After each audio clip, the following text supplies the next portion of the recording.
이번 시간에는 제3과목 상하수도 계획 이거에 대한 즉 교재에 없는 것들, 교재에서 없는 것들이 시험 문제에 나오기도 하는데 그거에 대한 보충 이론에 대한 강의를 시작하겠습니다. 프린트물이 있을 텐데 그 프린트물에 보면은 챕터 2 치수와 집수에 관한 보충 이론과 챕터 3에 해당되는 정수장에서의 바로 보충 이론, 그리고 챕터 5의 하수도에 대한 보충 이론에 대해서 얘기하겠어요. 제일 첫 번째 챕터 2의 상수원의 집수 및 치수에 대해서 주요 시설에 비교해가지고 나오는데 그 주요 시설에 비교해보면은 크게 전용댐, 다목적댐, 하구뚝, 저류 목적뚝의 뚝 해가지고 크게 세 가지로 분리를 하고 개발 수량은 전용댐은 작은 규모가 많다. 작은 규모. 다목적댐은 대량의 개발 수량이 기대된다. 하지만 이게 시험 문제에 나오지는 않았었고 전용댐이 시험 문제 개발 수량에 대해서 나왔고 하구뚝 등 저류의 목적의 뚝은 일반적으로 중소규모의 개발이 기대된다. 하구의 뚝의 경우 뚝의 조작으로 하루의 유지 용수를 확보한다. 이 물을 새로운 이용 수량으로 사용이 가능하다. 이런 것들 기억해 두시고 저류수의 수질을 보면은 전용댐은 자체 관리로 비교적 양호한 수질을 유지할 수 있다.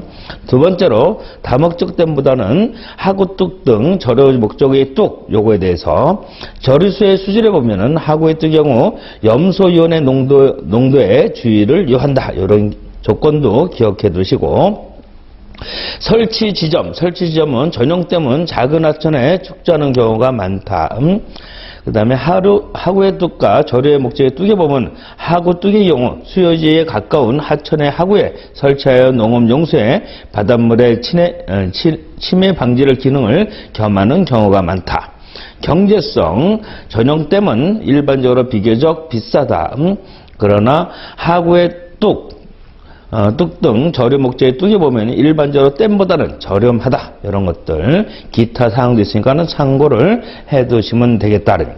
그리고 하천수의 치수 시설의 특징의 비교 이렇게 됐는데 이것이 상당히 많은 조건이 있다고 그랬었는데 거기에서 우리 시험 문제 최근에 나왔던 것들을 한번 더 비교를 해보면은 특징에 보면 우리가 크게 치수시설, 치수보, 치수탑, 그 다음에 치수문, 치수관에서 세 가지 또는 치수관고 이렇게 얘기하죠. 이랬을 때 특징의 비교, 이 특징 치수보는 맨 밑에 보면은 대량 치수할 때 하천의 흐름이 불안정한 경우에 적합하다라는 것을 꼭 기억해 두시고 두 번째로 제외주의 사항의 경우에는 치수보, 치수탑이 있고 치수문과 치수관고가 시험 문제 나왔었는데 치수문에 보면은 하상 변동이 작은 지점에서만 치수할 수 있다. 하상이 저하되는 지점에서 치수가 불능된다. 또한 복단면의 하천에는 적당하지 않다. 이런 기준을 꼭 기억해 두시고 치수 관고는 하산 변동이 큰 지점에서 치수가 매몰되거나 관고가 노출될 우려가 있으므로 적당치 않다. 그리고 하천의 대소, 즉 치수보는 일반적으로 대하천에 적당하고 치수탑은 일반적으로 대하천에 사용하고 있고 치수문은 중수하천의 상류부에 적당하고 치수관고는 일반적으로 대하천이나 중규모의 하천에 사용하고 있다. 이 하천의 대소도 꼭 기억해 두시고 하천의 유황, 물의 흐름의 상태를 얘기하는 거죠.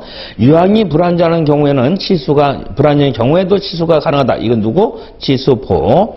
치수탑은 비교적 유황이 안정된 하천에 적합하고 치수문은 유황이 안정된 하천에 역시 적합하고 치수관고 역시 유황이 안정된 하천에 적합하다. 누구만 치수보만 하천에 유황이 불안정한 경우에도 치수가 가능하다. 요거. 토사의 유입은 대표적으로 치수탑이 틀린 것을 잘 나오는데 치수보와 달리 어느 정도의 토사 유입은 피할 수 없는 것이 치수탑의 특징이다라는 것을 꼭 기억해 두시고 기상 조건에 대해서는 치수문 같은 경우에 파랑에 대하여 특히 고려할 필요는 없다. 또한 결빙에 대해서는 특별한 대책이 필요하다. 파랑, 물이 막 출렁거렸을 때 특히 고려할 필요는 없지만은 결빙에 대해서는 대책이 필요하다. 공사비, 치수보는 일반적으로 크다. 치수탑도 역시 일반적으로 크다. 그러나 치수보에 비하면은 경제적이다. 치수보는 작다. 이런 정도. 시공의 조건 이런 것들도 한번 참고해 두시고 그 다음에 다음 페이지로 넘어가 보면은 지하수의 치수에는 집수매거라는 것이 있죠. 집수매거, 얕은 우물과 깊은 우물 그랬었는데 제외지의 사항에서는 집수매거는 하천 바닥의 변동이나 강바닥의 저하의 큰 지점은 노출될 우려가 있으므로 적당치 않다. 이 얘기도 기억해 두시고 하천의 대서, 대표적으로 집수매거가 시험 문제 잘 나오니까는 하천의 대서에 관계없이 이용이 되어지며 토사의 유입, 침투된 물을 치수함으로 토사 유입은 거의 없고 대개는 수질이 좋다. 이런 것들 집수매거에 대해서 반드시 기억해 두실 필요가 있다. 그리고 치수다가 치수구 전면에는 합작물 제거하기 위하여 스크린을 3 내지 5cm 간격으로 설치한다. 요 3 내지 5cm 기억해 두시고 그 다음에 지하수의 치수 지점의 선정. 치수 지점 다음 사항이 적합하게 한다. 기존 우물 또는 집수매거의 치수에 영향을 주지 않아야 되며 연해부의 경우에는 해수의 영향을 받지 않아야 되고 얕은 우물이나 복류수인 경우는 오염원으로부터 15m 요게 시험 문제 잘 나와요. 근래 들어서 15m 이상 떨어져 장내에도 오염의 영향을 받지 않는 지점이어야 된다. 복류수인 경우에는 장내에 일어날 수 있는 유로의 변화, 하상저하 등을 고려하여 하천 개수 계획에 지장이 없는 지점을 선정하며 그리고 하상이 원래 이 토질인 지점은 피한다라는 것. 그 다음에 집수매거는 워낙 시험 문제 잘 나오니까는 집수매거는 부설 방향 복류수의 사항을 정확하게 파악하여 효율적으로 치수할 수 있도록 하는데 집수매거는 복류수 흐름 방향에 대하여 지형이나 용지 등을 고려하여 가능한 한 직각이라는 것을 꼭 알아두셔야 되고 수평으로 한다 이렇게 나오니까는 직각이라는 것을 알아두셔야 되고 집수매거는 가능한 한 직접 지표수의 영향을 받지 않도록 하기 위하여 매설 깊이는 5m 이상으로 하는 것이 바람직하다. 이런 것들 다른 이론들은 한번 참고해 두실 필요가 있다. 맨 밑에 보면 세굴의 우려가 있는 제외지에 설치할 경우 철근 콘크리트 틀 등으로 방어한다. 그 다음에 챕터 3으로 정수, 즉 상수죠. 상수도 시설에서의 보충 자료로 본다면 도수관에 대해서 하는데 도수관에 상수도 관의 상수도 관의 다음 기본으로 한다. 관의 재질에 의해 물이 오염될 우려가 없어야 되고 내압이나 외압에 의해 안전해야 되며 매설 조건에 적합해야 되고 매설 환경에 적합한 시공을 지녀야 한다. 그 다음에 부식에는 매크로셀 부식, 미크로셀 부식, 전식이 있죠. 이 전식의 위험이 있는 철도 가까이에 금속관을 매설하는 경우 금속관을 매설하는 측의 대책에는 외부 전원법, 선택 배류법, 강제 배류법, 유전 양극법, 희생 양극법이라고도 하고 이연 절연법, 차단법 이런 종류가 있다라는 정도 기억해 두시면 되겠다. 그 다음에 도수시설은 즉 치수되어진 물을 정수장까지 보내지는 것을 도수라고 얘기하죠. 이 도수시설의 도수량은 계획 치수량을 기준으로 한다. 책에도 나와 있죠. 노쇠의 원칙은 공공도로 및 수도용지를 한다. 수평이나 수중에 급격한 굴곡을 피하고 어떠한 경우라도 최소 동수 경사선 이하가 되도록 노선을 설정한다. 도수시설은 치수시설에서 치수되는 원수를 정수까지 끌어들이는 시설을 이야기하겠죠. 이때 물을 보낸 도수량은 치수량을 기준으로 한다. 이런 것들도 나올 것이고 그 다음에 정수 처리 방법에 정수시설의 선정에는 소독만 있는 경우 원수 수질이 양호하고 우리가 소독만 했을 때 대정균이 100ml당 50mpo 즉 50개 이하이고 일반 세균은 1ml당 500 CFU 즉 500개 이하이며 그외 수질 항목의 먹는 물 수준 기준 등 상시 적합한 경우에는 간이 방법으로 처리할 수 있다. 완성량은 원수 수질이 비교적 양호하고 대장균이 100ml당에 1000 이하, BOD 값은 2mg/L, 최고의 탁도는 10NTU 이하인 경우에 완성여과 방식으로 우리가 정수를 할 수 있다. 급속여과 방식은 용해성 물질의 제거 능력이 거의 없으므로 문제가 되는 용해성 물질의 종류와 농도에 따라서 고도 정수 시설을 추가할 필요가 있다. 막여과 방법에는 현탁 물질이나 콜로이드를 제거하기 위한 경우에 사용되며 수개월 간격으로 막을 약품 세척해야 하고 수년 간격으로 막을 교환해야 하나 일반적으로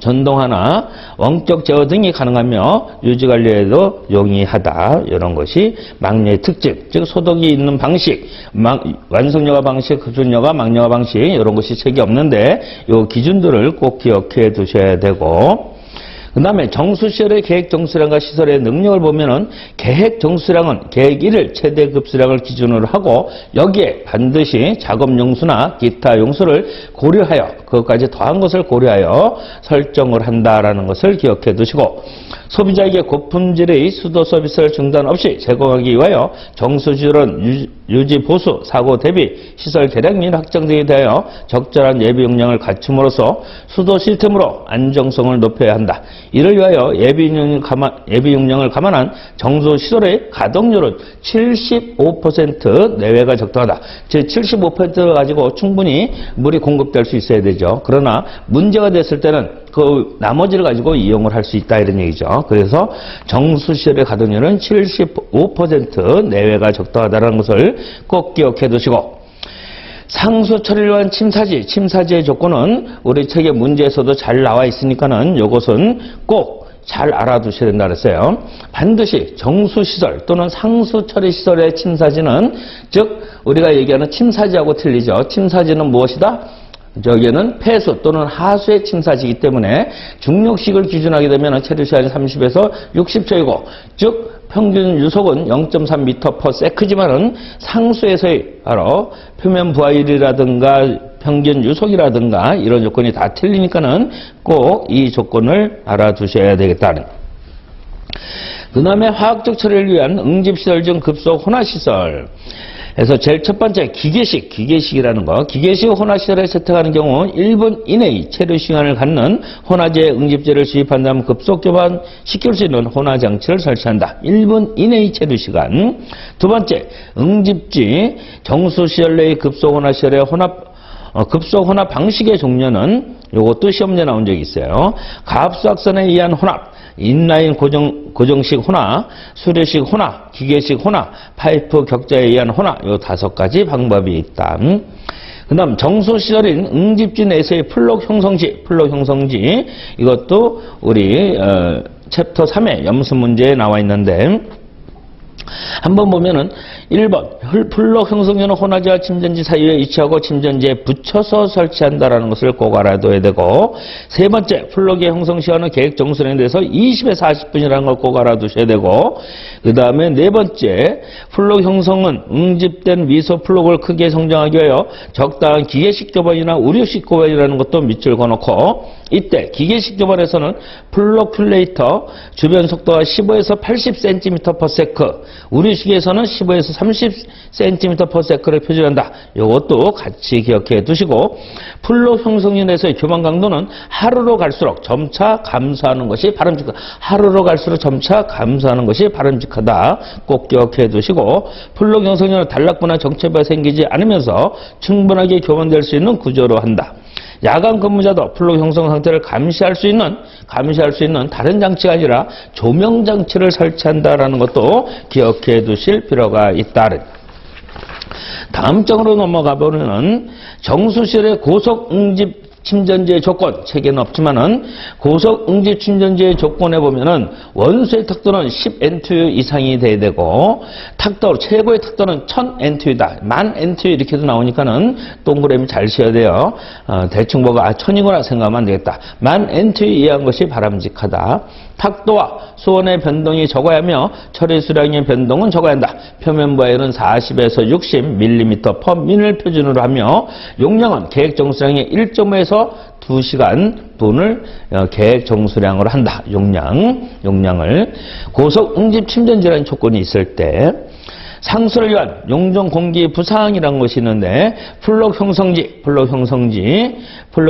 보면은 1번에 플럭 형성지는 이지로 구별하고 그 다음에 플럭 형성지의 유출부 수평면에 대하여 60에서 70도의 경사 저리벽을 설치하며 플럭 형성지의 폭은 부상지의 폭과 같도록 하며 10m란다는가.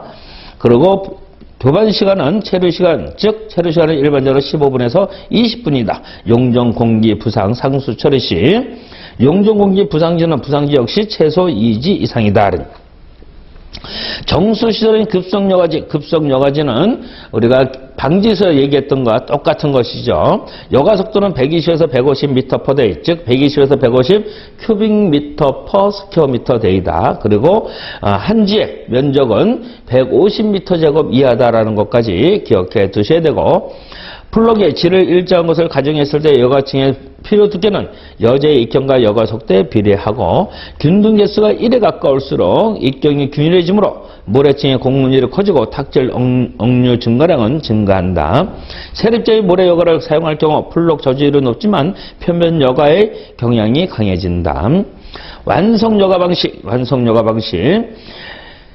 탁도, 즉 현탁 물질이라 세균, 암모니아 선실서, 냄새철, 망간, 합성제, 페놀 등은 제거할 수 있다. 그러나 농약 등은 제거할 수 없다. 이렇게 볼 수 있어요. 제거가 안 된다.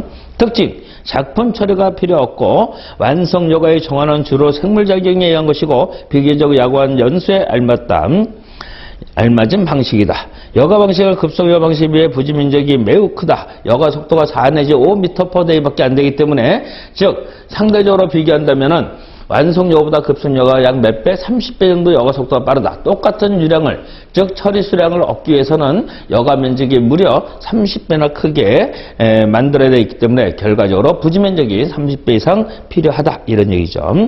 구조 및 형상, 급속 완성 여과제의 깊이는 하부 배수 장치의 높이를 자갈층과 모래층의 두께, 모래 위에 수심을 고려하여 수심과 여유고를 더하여 2.5에서 3.5m를 표현한다. 꼭 알아두셔야 되고, 여과제 형상은 즉 급속 여과지나 완성 여과지 전부 직사각형을 표준으로 하며 주위벽 상단은 지번보다 15cm 이상 높여가지고 외부에서의 오염물질에 유입하지 않도록 한다. 급속 여과지도 동일하다.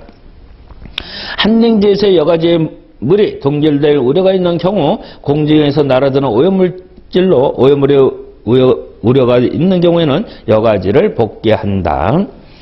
그 다음에 상수의 소독 설비, 액화염소 저장 설비의 기준 이렇게 나오는데, 액화염소를 이용하게 되는데 액화염소 저장량은 이를 사용량의 11분 이상을 저장할 수 있도록 하고, 저장 용기는 50kg, 100kg, 1000kg, 즉 1톤 용기를 사용하고 40도씨 이하로 유지하고 직접 가열해서는 안 된다.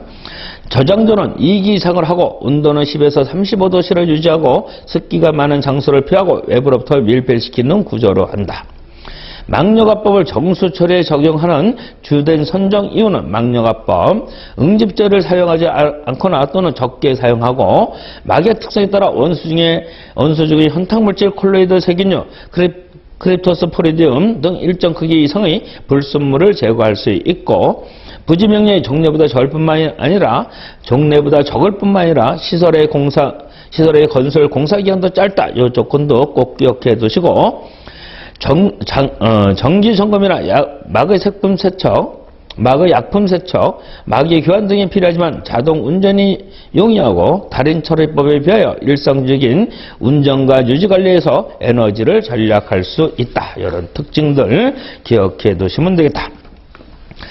그리고 5페이지로 넘으면 정수지는 유효 수심은 3 내지 6m로 표준으로 하며 정수지의 수위는 시설 전체에 대한 수리 수리적인 조건에 의하여 결정한 다음 정수지 상부 슬래브까지는 30cm 이상의 여유고를 가져야 하며 바닥은 저수지보다 15cm 이상 낮게 해야 되며 고수리로부터 정수지 상부 슬래브까지는 30cm 이상의 여유고를 가져야 한다. 이런 기준도 정수지에 대한 조건 알아두셔야 되고, 상수시설, 배수시설에서 보면은 배수시설의 용량은 시간 변동의 조정 용량과 비상시 대처 용량, 소화용수량을 고려하여 계획 1일 최대 급수량이 12시 한 분 이상을 바로 용량으로 하는 것이 표준이다. 이런 얘기죠. 책에도 나와 있는 사항이고, 배수관을 기획할 때 지역의 특성과 상황에 따라 직결 급수의 범위를 확대하는 것을 고려하여 최소 동수압을 결정하며 수압의 기준점은 지표면상으로 한다.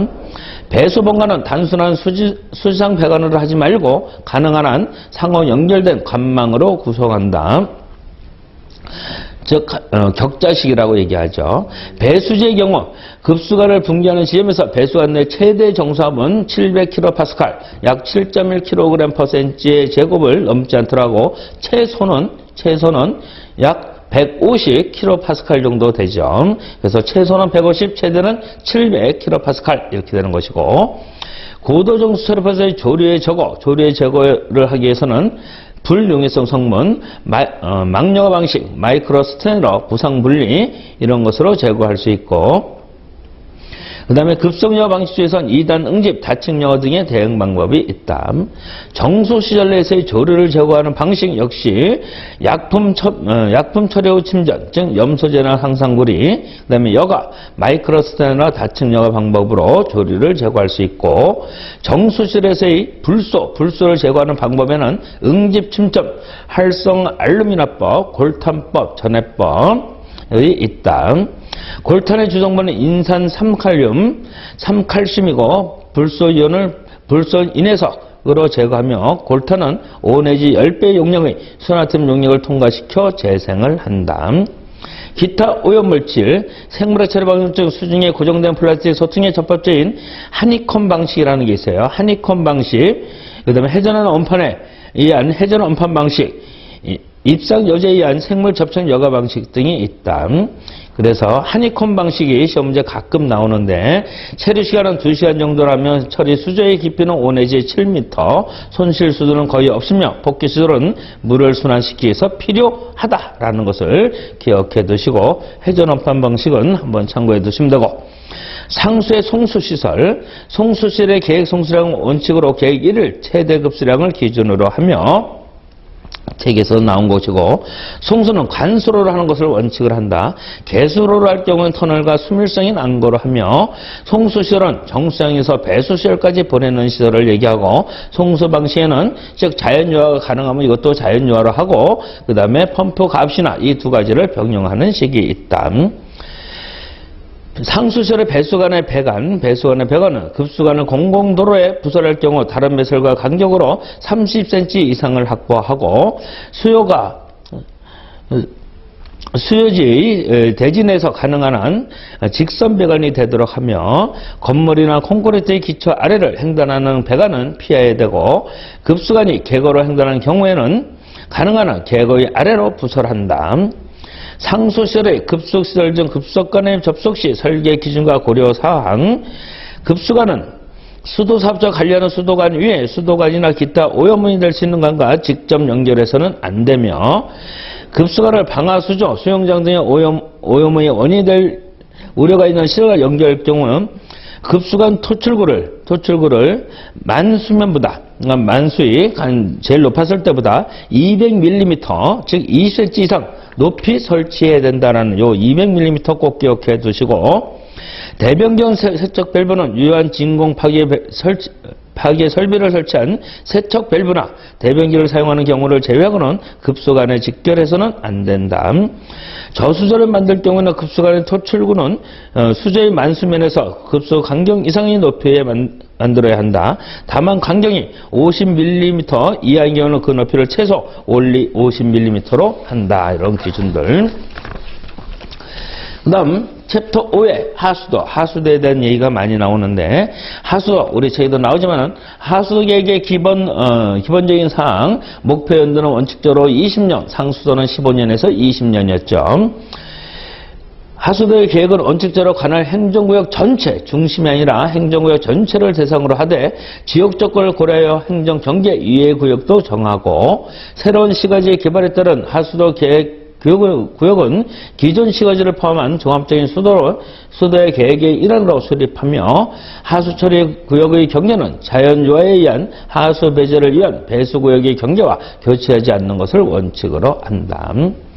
분류식 하수구의 강권의 보수, 축구가 있는 경우에는 축구가 있는 경우에는 관리의 시간이 걸리고 관리가 불충분한 경우가 많다라는 것도 기억해 두시고 하수처리수의 제2용 시설 계획은 제2용수, 공급 광고, 계획시간 최대 유량을 기준으로 계획한다. 하수처리수 제2용 시설 계획. 하수관의 매널을 인공이라고도 하죠. 매널의 부속문인 인버트의 고리사항, 인버트라는 것은 하수의 흐름을 원활하게 위해서 매널 바닥에 설치하는 반원형의 홈을 우리는 인버트라고 이야기한다. 인버트는 하류 강고의 강정 및 경사와 동일하게 하며 인버트의 발 디딤부는 10에서 20%의 횡단 경사, 이런 숫자들이 시험 문제에 잘 나와요. 인버트의 폭은 하류축의 폭을 상류까지 같은 넓이로 연장하며 상류관과 인버트의 저분은 3 내지 10cm 정도의 단차를 두는 것이 바람직하다. 우수 조종조의 구조의 형식, 우수 조종지. 여기는 댐식, 제방의 높이는 15m 미만, 그 다음에 굴차식, 지하식이 있다라는 정도. 하수시설엔 우수 조종지 여수토구라는 것이 있는데 이것은 확률영수 100년의 강우의 최대 우수 유출량의 1.44배라는 것 꼭 알아두시고 이상의 유량을 방류시킬 수 있는 것으로 한다. 하수 광고 시설인 우수토실, 합류식에서의 우수 유출량의 전량을 처리장으로 보내 처리하는 것은 강거 및 처리시설의 증대를 처리하여 비경제이기 때문에 우수 토실을 설치하여 우수를 취급하는 하수량 이상, 즉 우천시 계획 우수량 이상의 우수는 바로 광고에 의하여 하천, 해역, 호수 등에 방류하도록 한다. 우수 원리량은 넘어가는 양은 계획 하수량에서 우천시 계획 우수량을 뺀 양으로 한다.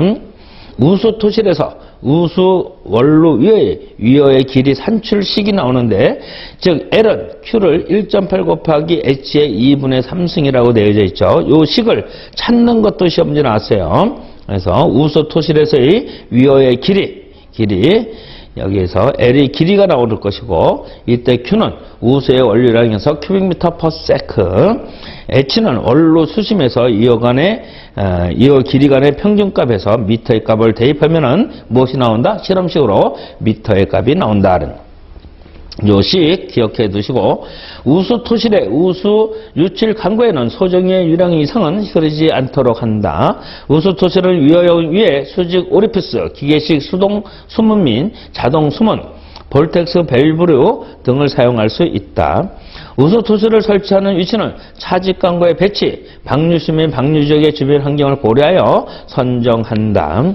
우수 토실의 형태는 고정식과 기계식과 자동식이 있는데 고정식의 종류에는 횡원루이어, 수직 오리피스, 볼텍스 밸브류, 기계식에는 수동식 수문, 부표 연독식 수문, 이런 이름들, 자동식에는 중앙 집중 제어식 전동 수문이라는 것이 종류가 있다. 이 중에 수직 오리피스의 특징이 시험 문제 나온 적이 있는데 수직 오리피스의 특징은 비교적 작은 부지에 시공이 가능하다. 우수 토실 내 수유 증가에 의한 차집량 조절이 불가능하다. 구조가 간단하고 분류에 의해 차집된 오수를 수직 오리피스를 통해 차집하는 방식을 수직 오리피스의 특징이라고 얘기할 수 있다. 그리고 하수관고의 시설인 오수바지는 공공도로상에 설치하는 것을 원칙으로 하되 목적 및 기능을 고려하여 유지 관리상 지장이 없는 장소를 설치한다. 오수바지를 부득이 사유지에 설치 시 소유자 합의하여 정한다. 오수바지의 접어에는 인버터를 반드시 설치한다. 반드시. 오수바지의 뚜껑 경과하고 내구성에 있는 재료로 만들어진 밀폐 뚜껑을 한다. 오수바지 규격은 내경이 300에서 700mm, 300에서 700mm 정도로 원활한 하수의 흐름과 유지관리 관점에서 계획한다. 하수공간의 배수 설비. 배수 설비는 이것도 개인 하수도의 일정이다라는 것을 꼭 알아두시고, 배수 설비 중 물바지의 설치는 배수구역 경계 지점 또는 배수관에 설치하는 것을 기본으로 한다. 결빙으로 인한 오수의 흐름의 지장이 발생하지 않도록 한다. 배수관은 안고라며 우수만으로 배수하는 경우에는 개고도 가능하다. 관정부식, 책에서도 관정부식 나오는데 좀 더 새로운 것들이 여기에 들어가 있는데, 관정부식의 방지대책, 공기, 산소, 가산화수, 초살균 등의 약품 주입에 의하여 하수의 흥기성화를 억제하고 항하수 발생을 방지한다. 관고를 청소하고 미생물의 생식 장소를 제거하고 환기에 간내 항하수소를 희석한다. 산화제의 첨가나 금속염의 첨가 방법에 의해 항하수소의 대기 중으로 확산 방지한다. 항산염 한원세균에 선택적으로 작용하는 약제를 주입하여 활동을 억제하고 유황산화세균의 활동을 억제한다. 방식제를 사용하여 간을 보호한다. 관로시설의 부식 방지 대책으로 공기 또는 산소의 공급, 하수의 흥기성화 방지, 환기, 항하수소의 희석, 약품 주입에 대해서는 염화제이철을 주입하는 것은 산화완화 전이, 즉 ORP의 저하를 방지하고 항화물을 고정화시키기 위해서 염화제이철을 집어넣게 되고, 초산화수소는 항화물의 고정화, 가산화수소는 산소의 보급, 항화물의 산화, 염소는 살균, 항화물의 산화, ORP 저하의 방지, 초산염은 ORP 저하의 방지, 기타, 슬라임의 불활성화. 슬라임이라고 하는 것은 이끼처럼 끈적끈적이 끼는 것을 바로 슬라임이라고 얘기해요. 시설의 방식, 내식성 재료의 이용, 라이닝, 관로의 청소, 관건의 퇴적물의 제거, 표면의 청소 등을 얘기한다. 하수의 계획 오염 부하량 및 계획 유입 수질, 계획 오염 부하량은 생활 오수, 영업 오수, 공장 폐수, 관광 오수 등이 오염 부하량을 합한 값을 계획 오염 부하량이라 한다. 계획 유입 수질은 계획 오염 부하량, 일본에 얘기했던 것을 계획 1일 평균 오수량, 최대 오수량이 아니라 평균 오수량으로 나눈 값을 계획 유입 수질의 즉 농도다라고 얘기할 수 있다. 생활 오수는 1인 1일 오염 부하량의 원단위를 기초로 하여 결정하며, 영업 오수는 영업 오수에 의한 오염 부하량은 업무의 종류 및 오수의 특징을 감안하여 결정하고, 공장 폐수에 의한 오염 부하량은 폐수 배출 부하량이 큰 공장에 대해서는 부하량을 실제 측정하는 것이 바람직하며, 실측치를 얻기 어려운 경우에는 대해서는 업종별 출하액당 오염 부하량 원단위에 기초를 두고 추정을 한다. 관광 오수는 오염 부하량은 당일 관광과 숙박으로 나누고 각각의 원단위에서 추정한다. 기타 오염 부하량으로 가축 폐수 등에 관한 오염 부하량은 필요에 따라 고려한다. 이런 것이고, 그 다음에 매널, 우리 책에서도 나오지만은 간고의 기점, 방향, 경사음 및 강경 등의 변하는 곳, 단차가 발생하는 곳, 간고가 합류하는 곳, 간고의 유지관리상 필요한 장소에 반드시 설치해야 되며, 간고 직선부에서는 매널의 최대 간격은 600mm 이하에 관해서는 75m의 간격마다 매널을 설치한다, 이런 얘기고, 하수 슬러지 소송관의 설계 시스템, 관이 스테인레스 주철관 등 견고하고 내성 및 내구성이 있는 것을 사용하며 관내 유성은 1.2에서 1.5m/s, 이것이 1에서 1.5m/s로 주어진 적도 있어요. 그러면 맞다라고 보시면 되고, 표준을 하고 간격은 150mm 이상을 한다. 필요에 따라 세척 장치를 설치한다. 오수 이송 방법에는 바로 압력식, 즉 압송이라고 얘기하고, 그 다음에 자연주화식, 진곡식, 이 세 가지가 있는데, 대표적으로 이 압력식, 즉 압송식이 시험 문제 나온 적이 있는데, 장점으로서는 지형 변화에 대응이 쉽고 공사 점용 면적이 최소화가 가능하며 공사기간의 민원의 최소화가 되고 최소 유속의 확보가 가능하다.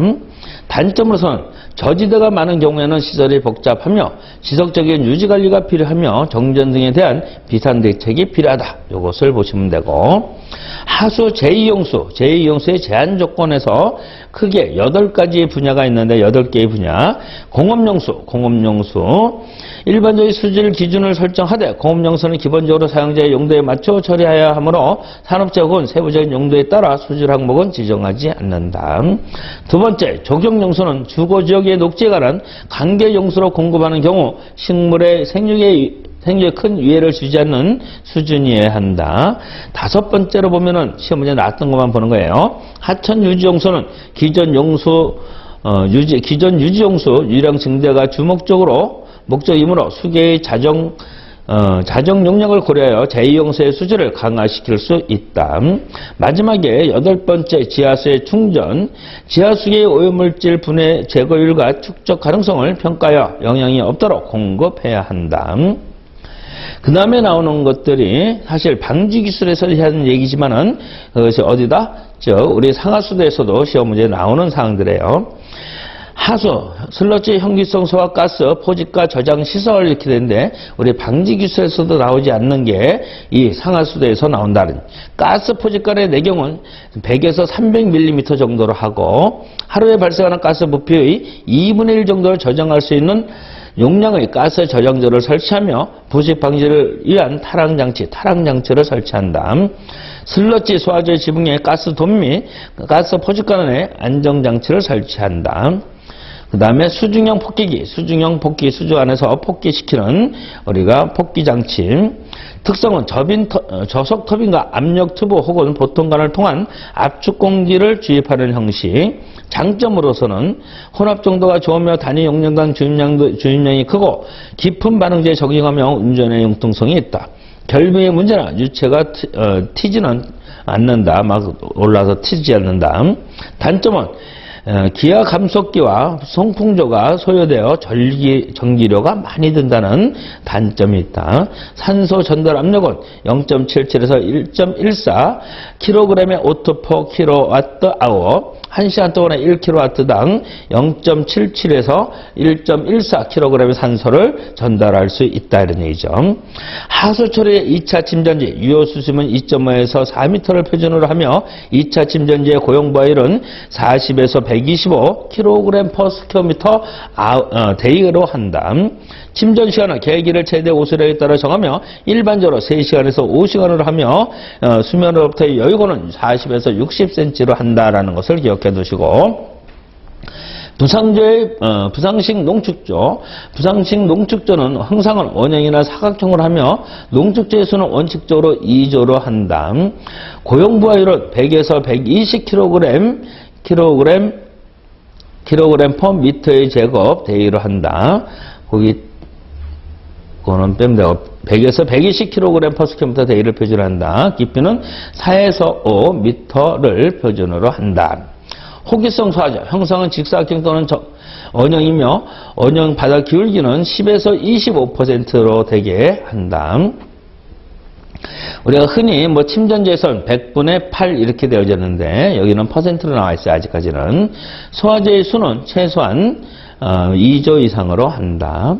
슬러지 계량법. 슬러지 계량법에는 여러 가지 방법인데 여기서 방법 중에 하나가 고분자 응집제 첨가 방법, 무기약품 첨가 방법, 세정시키는 방법, 열처리법, 소각제 첨가하는 방법이 있다. 고분자 응집제 첨가 방법은 슬러지 응결을 측정하고 슬러지 형상을 그대로 두고 탈수성 농축성의 개선을 도모하기 위해서 고분자 응집제를 첨가하는 거고, 무기 응집제의 첨가는 무기약품은 슬러지의 pH를 변화시켜 무기질 비율을 증가시키고 안정화를 도모한다. 세정, 현기성 소화 슬러지 알칼리를 감소시켜 산성 금속연의 주입량을 감소시키고, 그 다음에 열처리는 슬러지 성분의 일부를 용해시켜 탈수 개선에 도모하며, 소각제의 첨가는 슬러지를 소각제를 이용하는 방법으로 무기성 응집 보조제를 슬러지 계량 등에 사용할 수 있다. 탈수기 종류별 특징 해서 보면은 가압 탈수기, 필터 프레스하고 스크루 프레스 이렇게 얘기하는데, 벨트 프레스 탈수기에 있고 원심 탈수기에서 크게 보면은 소음은 가압탈수기에서 필터는 보통이고, 그 다음에 스크롤은 적고, 벨트프레서 적고, 원심탈수기도 보통이다. 세척수는 기억해 두셔야 하는데, 가압탈수기는 둘 다 보통이며, 벨트프레스만 많다. 그 다음에 원심탈수기는 적다. 부대장치, 필터나 스크롤은 많다라는 거. 벨트 프레스도 많고 그러면 원심 탈수기는 적다. 부대장치가. 소모품, 그 다음에 함수율, 소요 면적 이런 것들 한번 참고를 해두시고, 요것도 시험 문제 출제하면 되어졌어요. 이런 세부적인 것까지도 시험 문제 나오죠. 그 다음에 하수 슬러지 소각을 위한 유동층 소각로, 연소효율이 높고 소각되지 않는 양이 적기 때문에 그 소각로 안에 잔사 매립에 의한 2차 공해가 없다. 유독미처럼 규소 등을 사용할 때는 손실이 발생하므로 손실 보충을 연속적으로 하여야 한다. 로 내 온도의 자동 제어 및 열 해수가 용이하며 로 내에 기계적 가동 부분이 없기 때문에 유지 관리가 용이하다. 그 다음 막녀가 정수설에서의 막을 약품 세척할 때 사용되는 약품과 제거 물질은, 즉 소나트륨을 사용하는 것은 유기물을 제거할 때, 무기산, 염산이나 황산을 사용하면 무기물을 제거하는 것이고, 그 다음에 차염산나트륨 역시 유기물, 구연산, 옥살산 같은 경우는 무기물, 그 다음에 세자는 알칼리는 유기물, 산은 무기물을 제거할 때 이용을 한다. 이런 것들. 그 다음에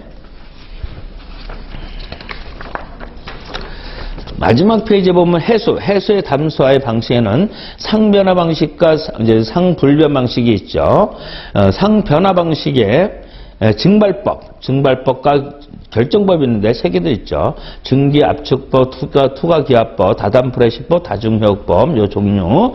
이제는 요 종류도 나온다 그랬으니까는 시수 위치의 장단점, 해안 취소 10m 이내에서는 장점은 양적으로 가장 경제적이며 시공이 단순하다.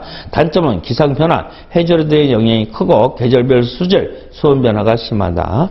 해안 취소 10m 이상일 때 기상 변화, 해절의 영향이 적고 수질 수온에 비교적 안정하며 건설비가 많이 소요되고 시공이 어려운 것이 단점이다. 염지하수, 수질 수온이 매우 안정하다. 전처리 비용을 절감할 수 있다.